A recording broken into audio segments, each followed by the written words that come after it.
크게 아멘으로 화답합니다. 할렐루야. 따라 하시겠습니다. 불신앙의 말을 뛰어넘자.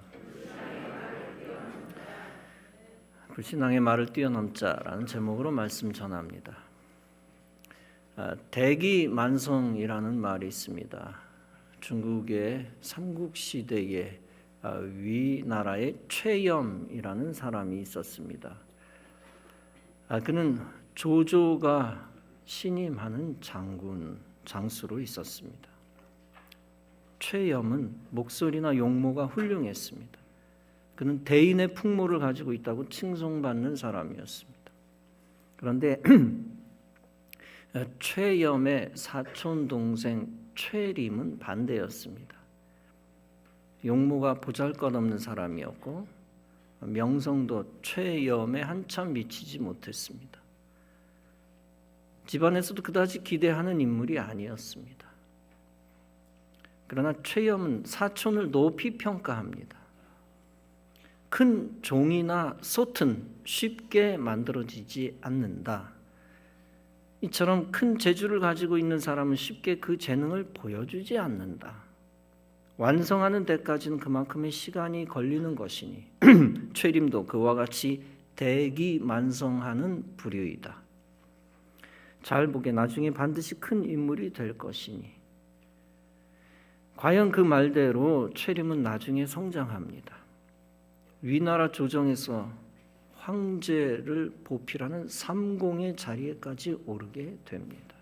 훌륭한 사람이 됩니다. 여러분, 최림이라고 한 사람은 소시적 부정적 평가를 많이 들었을 것입니다. 그때 그가 그 평가에 굴했다면 그는 보잘것없는 사람이 되었을 것입니다. 반대로 그는 그런 부정적 평가를 넘어섰을 것입니다. 그렇기 때문에 자기가 가진 잠재력을 살릴 수 있었습니다. 여러분, 우리는 살면서 수많은 비난에 직면합니다. 이 비난에는 건전한 조언만 있는 것이 아닙니다. 마귀적인 악한 말, 사람을 죽이는 말도 많습니다. 이 수많은 비난을 접할 때 수많은 다양한 결과들이 있습니다. 많은 연예인들이 악성 댓글을 보고 자살했습니다. 일반인이 보기에 이해가 잘 되지를 않죠. 어떻게 그렇게 쉽게 댓글 보고 자살을 할 수 있을까 의심합니다. 그러나 마귀적인 말의 힘은 무시무시한 것입니다. 칭송을 받던 연예인들입니다. 그들에게 정반대의 겨우 수십 개의 악성 댓글이 놀라운 위력을 발휘합니다. 그들을 멘붕 속에 충분히 빠뜨릴 수 있습니다. 이성을 잃게 하며 감정을 산산조각 냅니다. 자존감을 땅바닥에 떨어뜨려 존재의 가치를 못 느낍니다. 그러다 엄청난 오판을 내리는 것입니다. 만약 참사 전에 그들에게 누군가 조언을 했다면 달라졌을 것입니다. 너는 악한 글을 열지도 말고 보지도 말라. 혹시 보았어도 가치를 두지 말고 들었어도 그냥 무시해라. 다 안개처럼 없어질 가치 없는 욕지거리일 뿐이다. 그 조언을 듣고 독이 되는 말을 초월했다면 분명히 달라졌을 것입니다. 그는 다시 힘을 내어 성과를 내고 생명을 지키고 다시 사람들의 칭송을 받았을 것입니다. 따라서 우리 그리스도인들이 명심해야 하는 것이 있습니다. 그것은 저주의 말을 개의하지 말고 뛰어넘는 법을 익혀야 한다는 것입니다. 쉬운 일이 아닙니다. 정상적인 사람이라면 악한 말에 흔들리고 평정심을 잃어버립니다. 일고의 가치도 없는 불신앙의 말, 부정적인 말에 누구든 처음엔 충격을 받습니다. 그러나 충격을 받는다고 넘어져 멈추어서는 안 됩니다. 스스로에 대한 그릇된 판단, 오판을 내려서도 안 됩니다. 반드시 긍정적 생각으로 일어서고 믿음의 말을 회복해야 합니다. 본문에 사가랴가 나옵니다. 그는 자신에 대해 안타깝게 부정적인 생각을 하고 불신앙의 말을 했습니다. 사가랴는 세례 요한의 아버지입니다. 헤롯 왕 때의 제사장입니다. 그의 아내는 엘리사벳입니다. 엘리사벳은 예수님의 육신의 어머니 마리아의 친척입니다. 사가랴와 엘리사벳 부부는 율법을 잘 지킨 의인들입니다. 엘리사벳이 잉태하지 못하여 그들에게 자식이 없었습니다. 두 사람이 나이가 많았습니다. 하루는 사가랴가 하나님 앞에서 제사장의 직무를 행합니다. 제사장의 전례를 따라 제비를 뽑아 주의 성전에 들어가 분향을 합니다. 모든 백성은 그 분향하는 시간에 밖에서 기도합니다. 주의 사자가 그에게 나타나 향단 우편에 섭니다. 사가랴가 보고 놀라며 무서워합니다. 천사가 사가랴에게 말합니다. 사가랴여, 무서워하지 말라. 너의 간구함이 들린지라. 네 아내 엘리사벳이 네게 아들을 낳아줄 터이니 그 이름을 요한이라 하라. 너도 기뻐하고 즐거워할 것이요 많은 사람도 그의 태어남을 기뻐할 것이다. 이는 그가 주 앞에 큰 자가 될 것이기 때문이다. 그는 포도주나 독한 술을 마시지 아니할 것이다. 그는 모태로부터 성령의 충만함을 받을 것이다. 그는 이스라엘 자손을 하나님께로 많이 돌아오게 할 것이다. 그가 또 엘리야의 심령과 능력으로 주 앞에 먼저 올 것이다. 그리고 그는 주를 위하여 세운 백성을 준비할 것이다. 본문에서 사가랴가 천사에게 말합니다. 내가 이것을 어떻게 알리요? 내가 늙고 아내도 나이가 많으니이다. 천사가 대답하여 말합니다. 나는 하나님 앞에 서 있는 가브리엘이라. 이 좋은 소식을 전하여 네게 말하라고 보내심을 받았노라. 사가랴의 기도대로 하나님께서 자식을 주시기로 했습니다. 기도를 들어주셨다는 것입니다. 그 이름을 요한이라고 지어주기까지 했습니다. 천사가 직접 좋은 소식을 가지고 왔습니다. 그런데 사가랴의 반응이 무엇입니까? 내가 이것을 어떻게 알리요? 내가 늙고 아내도 나이가 많으니이다. 사가랴 입장에서는 어디를 봐도 인간적으로 불가능한 것이었습니다. 사실 사가랴가 인간적으로 잘못한 것이 없습니다. 그러나 제사장 사가랴의 작은 부정적인 말은 일종의 불신앙입니다. 인간적으로는 잘못한 것이 없지만 결과적으로는 불신앙이다. 하나님은 그냥 넘기지 않으셨습니다. 천사를 통해 징벌을 선언하십니다. 보라, 이 일이 되는 날까지 네가 말 못하는 자가 되어 능히 말을 못할 것이다. 그 이유는 네가 내 말을 믿지 아니하였기 때문이다. 그러나 때가 이르면 내 말이 이루어지리라. 사가랴의 말대로라면 하나님께서 하시는 일이 어렵다는 얘기입니다. 그런 사가랴의 불신앙의 입을 하나님이 봉하셨습니다. 대신 한시적으로 징벌하십니다. 40주 동안만 말을 못했습니다. 작다면 작은 시간이고 길다면 긴 시간입니다. 하나님이 정하신 징벌로서의 시간입니다. 사가랴는 이유 여하를 막론하고 약속을 안 믿고 분명히 불신앙의 말을 했습니다. 그럼에도 불구하고 하나님의 은혜가 무조건 떠난 것은 아닙니다. 하나님의 약속의 축복은 징계 후에 이어졌습니다. 아이를 낳고 천사의 예고대로 요한이라 이름을 지으며 입이 풀렸습니다. 다시 말을 할 수 있게 되었습니다. 입이 열리자마자 사가랴는 찬송을 하며 하나님께 영광을 올려드립니다. 누가복음 1장 후반부는 말씀합니다. 이에 그 입이 곧 열리고 혀가 풀리며 말을 하여 하나님을 찬송하니 찬송하리로다. 주 이스라엘의 하나님이여 그 백성을 돌보사 속량하시며. 비록 온전히 믿지 못했던 사가랴였지만 하나님의 사자는 복을 거두시지는 않았습니다. 하나님은 사가랴에게 말씀하신 대로 아들을 주셨습니다. 아무리 사람들이 불신앙의 말을 해도 하나님의 일은 계속됩니다. 하나님께서 하시는 일을 사람이 막을 수 없는 것입니다. 하나님이 약속하신 하나님의 일은 반드시 이루어집니다. 그러나 한 가지 하나님은 그에게 조건부 징계를 하셨습니다. 아들을 낳을 때까지 말을 할 수 없게 하셨습니다. 사랑하는 성도 여러분, 말할 수 있을 때 믿음의 고백을 하시기 바랍니다. 말할 수 있을 때 불평하지 말고 감사를 표현하시기 바랍니다. 말할 수 있을 때 증오의 말을 하지 말고 사랑의 말만 하시기 바랍니다. 마태복음 12장에서 예수님은 말씀합니다. 나무도 좋고 열매도 좋다 하든지 나무도 좋지 않고 열매도 좋지 않다 하든지 하라. 그 열매로 나무를 아느니라. 독사의 자식들아, 너희는 악하니 어떻게 선한 말을 할 수 있느냐? 이는 마음에 가득한 것을 입으로 말함이라. 선한 사람 그 쌓은 선에서 선을 내고 악한 사람 그 쌓은 악에서 악을 내느니라. 내가 너에게 이르노니 사람이 무슨 말을 하든지 심판날에 이에 대하여 신문을 받으리니 네 말로 의롭다함을 받고 네 말로 정죄함을 받으리라. 이처럼 우리 마음에 불신앙이 있으면 불신앙의 말을 하게 됩니다. 반대로 우리 마음에 믿음이 있으면 믿음의 말을 하게 됩니다. 아니 땐 굴뚝에 연기나랴라는 속담이 있죠. 말에 문제가 있다는 것은 마음에 문제가 있다는 얘기입니다. 말에 문제가 있다는 것은 믿음에 문제가 있다는 얘기입니다.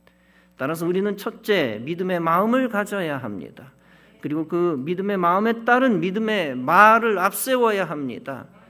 그러면 그 믿음의 말을 통하여 믿음의 역사가 일어납니다.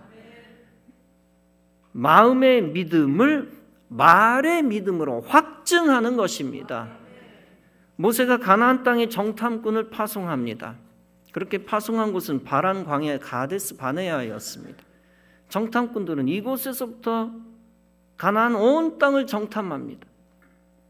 마침내 그들은 40일간의 긴 정탐 끝에 이스라엘로 복귀합니다.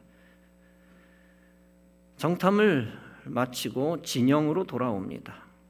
그들이 돌아올 때 증거물로 가나안 땅의 수확물을 가지고 돌아옵니다. 그들은 가나안 땅의 풍성한 생산 현장의 상황을 모세에게 보고를 합니다. 또한 그곳 원주민의 강대한 사실을 본 그대로 보고합니다. 10명의 정탐꾼들은 모세와 백성들에게 부정적으로 보고합니다. 그곳 원주민이 강대하기 때문에 우리가 들어가서는 안 됩니다라는 주장입니다. 즉 가나안 정복 불가론을 주장한 것이죠. 쉽게 말해서 하나님이 약속했지만 불가능해 보이니 포기하자는 겁니다. 정탐꾼들은 민심을 얻기 위해 과장법을 씁니다. 민수기 13장에서 그들이 말합니다. 거기서 또 네피림 후손 아낙자손 대장부를 보았나니 우리는 스스로 보기에도 메뚜기 같으니 그들이 보기에도 그와 같을 것이니이다. 여러분, 부정적인 과장법 자체가 완전 거짓말은 아닙니다. 그러나 하나님을 대적하는 과장법은 불행의 씨앗입니다. 과장된 뉴스를 접하고 이스라엘 백성들은 동요합니다. 그 뉴스는 백성들의 마음을 찢어 놓습니다. 이 부정적인 말은 백성들을 절망에 빠뜨립니다. 어느 회중이 소리를 높여 부르짖으며 밤새도록 백성이 곡합니다. 그들은 한 장관을 세워 애굽으로 돌아가자고 주장합니다. 여호와 하나님께서 모세와 아론에게 말씀하십니다. 나를 원망하는 이스라엘 자손의 말을 들었다. 내 귀에 들린 대로 행하겠다. 하나님 귀에 들어갔던 말이 도대체 어떤 말이었습니까? 차라리 우리가 이 광야에서 죽었더라면 좋았을 텐데 라고 말한 겁니다. 그 말대로 하나님께서는 실제로 광야에서 그들을 소멸시키십니다. 부정적인 불신앙의 말로 하나님을 대적하여 화를 자초한 것입니다. 반대로 여호수아와 갈렙은 믿음으로 긍정적으로 보고합니다. 민수기 14장에서 여호수아와 갈렙은 그 옷을 찢고 말합니다. 우리가 다닌 땅은 심히 아름다운 땅입니다. 가나안 땅은 과연 하나님께서 이스라엘 백성에게 주신 젖과 꿀이 흐르는 땅입니다. 이 말을 듣고 있던 백성들이 모세와 아론을 향해 돌로 치려 합니다. 그때 여호와의 영광이 회막에서 그들 앞에 나타났습니다. 결국 여호수아와 갈렙만이 믿음의 말대로 장차 그 땅에 들어갑니다. 여러분, 여호수아와 갈렙의 위대한 점이 무엇입니까? 그들은 절대 다수의 부정적인 말을 믿음의 말로 뛰어넘었다는 것입니다. 여차하면 악한 여론에 입을 다물 수도 있습니다. 90% 이상의 악한 여론, 거기에 그냥 끽 하고 굴복할 수도 있었습니다. 그러나 그들은 오직 하나님의 축복의 약속을 믿었습니다. 그 약속에 따라 믿음의 말만 했습니다. 그리고 그 믿음의 말대로 복 있는 자가 되었습니다. 타교단 어느 교회 좋은 성도가 있었습니다. 어느 날 그 교회 목사님이 성도가 많다 보니 착각을 합니다. 실수로 그분의 이름을 잘못 부른 겁니다. 거기에 이분이 발끈하며 크게 시험에 빠집니다. 당연히 기분이 나쁠 수 있는 상황입니다. 그분을 잘 모르는 분은 이렇게 생각할 수도 있습니다. 뭐 그런 것 갖고 저렇게까지 예민하게 반응할 필요가 있나. 그러나 그분을 사랑하고 잘 아는 분이 목사님에게 말했답니다. 목사님, 아무개 성도님이 어렸을 때 힘든 일이 있었다고 합니다. 둘째로 태어났는데 엄마가 막말을 했답니다. 넌 태어나지 말았었어야 했는데. 그 말을 들으면서 자라났답니다. 그분 어머니가 왜 그런 말을 했는지 모릅니다. 그러나 어린아이가 결코 수용할 수 없는 말이었습니다. 그렇게 이분에게는 어린 시절 깊은 상처를 갖게 된 것입니다. 그래서 성인이 되어서 자신의 존재에 대해 민감합니다. 약간이라도 무시하는 듯한 상황이 생기면 감정이 폭발해버리는 겁니다. 그렇게 설득력 있는 과거 이야기를 해주더라는 겁니다. 이렇게 부정적인 말이 한 인생의 평생을 올가맨 것입니다. 따라서 부정적인 말로 파괴된 인생은 반드시 부정적인 말을 뛰어넘어야 합니다. 반드시 인간의 편협한 평가를 믿음의 생각과 말로 뛰어넘어야 합니다. 하나님의 말씀을 통하여 모든 마귀적인 불신앙의 말을 소멸시켜야 합니다. 나를 존귀히 여기시는 하나님의 사랑을 믿어야 합니다. 영혼을 파괴하는 악한 인간의 말에 집중하지 말 것입니다. 반대로 오직 생명을 살리는 하나님의 말씀에만 집중할 것입니다. 그때 거룩한 자존감과 영적 육적 생명을 살리고 행복한 존재가 됩니다. 잠언 12장은 말씀합니다. 칼로 찌름같이 함부로 말하는 자가 있거니와 지혜로운 자의 혀는 양약과 같으니라. 잠언 18장은 말씀합니다. 죽고 사는 것이 혀의 힘에 달렸나니 혀를 쓰기 좋아하는 자는 혀의 열매를 먹으리라. 갈라디아서 5장은 말씀합니다. 만일 서로 물고 먹으면 피차 멸망할까 조심하라. 그렇습니다. 우리는 세상에서 들려오는 모든 불신앙적이고 저주스러운 악성 댓글을 제거해야 합니다. 반기독교적이고 반하나님적이고 반인격적인 저주의 말을 뛰어넘어야 합니다. 동시에 우리는 말씀을 의지하여 긍정적인 말, 믿음의 말만 해야 합니다. 복음의 말, 승리와 성공의 말, 사람을 살리는 말만 해야 합니다. 그때 그런 여러분을 통하여 하나님의 선한 영향력이 나타날 것입니다. 군중이 예수에게 몰려와서 하나님의 말씀을 듣습니다. 예수님이 게네사렛 호숫가에 서서 보신 것이 있습니다. 다름 아니라 배 두 척과 어부들이 배에서 나와 그물을 씻는 모습입니다. 예수께서 말씀을 마치시고 시몬에게 말씀하십니다. 깊은 데로 가서 그물을 내려 고기를 잡으라. 그들이 처음에는 부정적인 생각을 했을 것입니다. 성경엔 자세히 안 나왔지만 부정적인 말도 했을 것입니다. 밤새도록 수고했지만 고기를 못 잡았습니다. 우리는 수십 년 고기 잡은 고기잡이의 달인이요 베테랑입니다. 여기저기 다 뒤져봤지만 고기가 없습니다. 이제 더 이상 우리도 헛수고하지 않는 것이 좋겠습니다. 그러나 그들은 믿음의 말로 부정적인 감정을 넘어섭니다. 시몬이 대답하여 말합니다. 선생님, 우리들이 밤이 새도록 수고하였습니다. 잡은 것이 없습니다. 그러나 말씀에 의지하여 내가 그물을 내리겠습니다. 즉 말씀에 인생을 걸겠습니다. 의심의 마음을 접어버리겠다는 결심입니다. 그렇게 하니 고기를 잡은 것이 심이 많아 그물이 찢어집니다. 이에 다른 배에 있는 동무들에게 손짓하여 와서 도와달라 합니다. 그랬더니 그들이 와서 2배의 채움에 잠길 정도가 되었습니다. 이때 시몬이라 하는 베드로와 동업자인 야고보와 요한도 놀랍니다. 예수께서 시몬에게 이르시되 무서워하지 말라. 이제후로는 네가 사람을 취하리라 하시니 그들이 배들을 육지에 대고 모든 것을 버려두고 예수를 따릅니다. 여러분, 불신앙의 인본주의자들은 고기를 못 잡으면 이렇게 말합니다. 고기가 안 잡혔으니 호수에는 고기가 없다. 고기가 한두 마리라도 눈에 보여야 그리로 가겠다.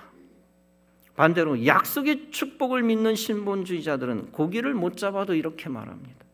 호수에 고기가 없어 보여도 주님이 있다고 하시니 있다고 믿는다.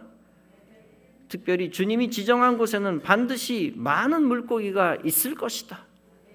지금 당장 믿어지지 않아도 주님이 약속하셨으니 그리로 가야 한다. 그렇게 말씀에 순종하며 믿음으로 그물을 내립니다.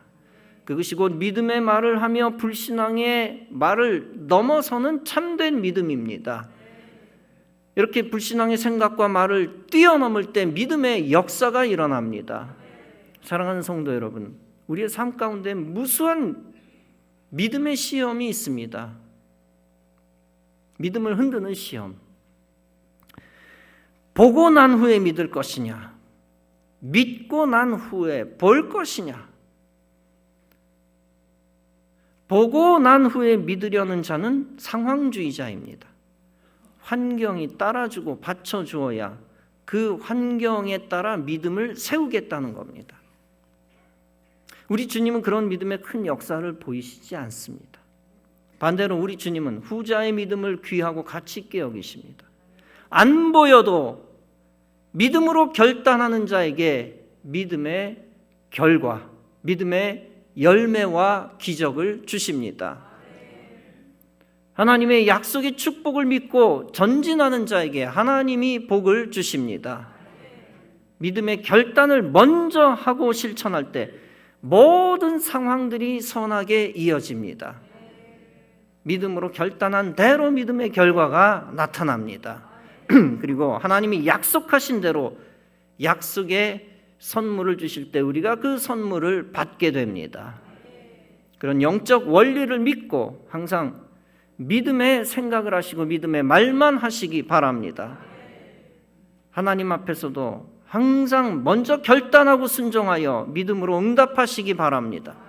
사람들 앞에서도 항상 선한 말, 살리는 말, 영적 믿음의 말만 하시기 바랍니다. 그 영적 원리에 따라 놀라운 하나님의 역사를 체험하고 보여주어 믿음으로 하나님께 영광 올려드리는 성도 여러분 다 되어지시기를 주님의 이름으로 축원합니다. 기도하시겠습니다.